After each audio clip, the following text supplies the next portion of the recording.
پشتیوان سادق یەک دوو ڕۆژ لەمەوبەر کۆبوونەوەیەکی لەگەڵ هەموو وەزیر و جێگرەکان پەرلەمانی عێراق و هەرێم ئی هەولێر ها بەرپرسلق و جێگرەکانی بەڕێوەبەری گشتەکان کردبوو وتبی هەر هەمووتان دەیویستنە ناو گەڕەکانی هەولێر بسوڕێنەوە لە گەرمەی انتخابات یعنی حکوومەت تقریبا توش شەلەل دەکەن بەس دەبی بگەڕێن لە ناوخەڵ لەبەرەوەی پارتی زۆر دەترسێ لە هەولێر ئەزانەی هەولێر وەزعی زۆر خراپە لەگە پارتی یعنی پارتی بڕوان پێ بکەن دوای 29 ساڵ هێشتا ئەو حزبە جەماوەری نییە لە ناو هەولێریان ئەگەر هەشی بێ هەمووی لێ هەڵتەکایە بۆیە ئەو وتوی قوتابیان و لاوان و ئافرەتان ئەوانەش دەنێرین لەگەڵتە دوو ئەو کۆبوونەوەی مەسعود بارزانی لەگە پاڤلی سێ چوار ڕۆژەوە بەر ئەوەی ئەم من بزانم جارکەسە زانیاری خۆی ئەم بزانم کۆبوونەوەکە بەس لە ئەو بوو کات درێژە بە کۆبوونەوەی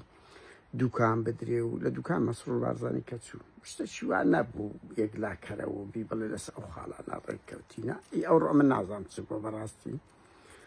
و دووش دوێنێش مەسعود بارزانی کۆبوونەوەیەکی مەکتەب سیاسی کۆمیتە ناوەندی کرد بوو لە بۆ سێ خاڵ بوو پێ ڕاگەاندم و دەچینە ناو انتخابات چکە پێشترێ پارتی زۆر متەڕەدد بوو دەچیان ناچی دوو کابینە دروست دەکەینەوە سێ پەرلەمان ئاکتیڤ دەکەین یەک پێی وت باشە یەک لە ناوەنی و چۆنە ساڵەکە کابینە حکوومەت و کابینە و پەرلەمان ئاکتیڤ نەکراوەی کاکە حکوومەت بەچ دروست بگرێتەوە کەم عاش نەبی کە کابینەیەک نەتوانیم عاشێک بدەوە بەخۆی ئاعترافی کرد بوو تا ئەندوو خاڵی کەشتان پێ بڵێم یەک ئەژی ئەمین زۆر باز دەکرێت بێگومان خاڵی جەوهەری پاڤل و قوبال ئێستا بوویتە ئەژی لاهور لە ژۆرەیە ئەو لە دەرەیە بەڵام گرتنی ئەژی بە من ینی کابراایکی هەواڵگریە ینی حتا ئەو خەتەی کە دایان نابوو بەخۆی ئەگە بەشەشی لۆ گەڕانەوە بوو لە سوڵتەیەکی بەشەشی پیلان بوو زەدی بەرەی ئێران ینی ئەوە بەڕاشکاری بۆیە گرتنی ئەژی ئەمین لە قودرەتی مەسعود و مەسرور بە تاقتنە نییە ڕەنگ پیان بکڵێ مزایقەیکەن هاریکاری نەکەیان پێی بڵێن بڕوە کە ئەو واردە بەڵام گرتنی لە قودرەتی وان نییە بە من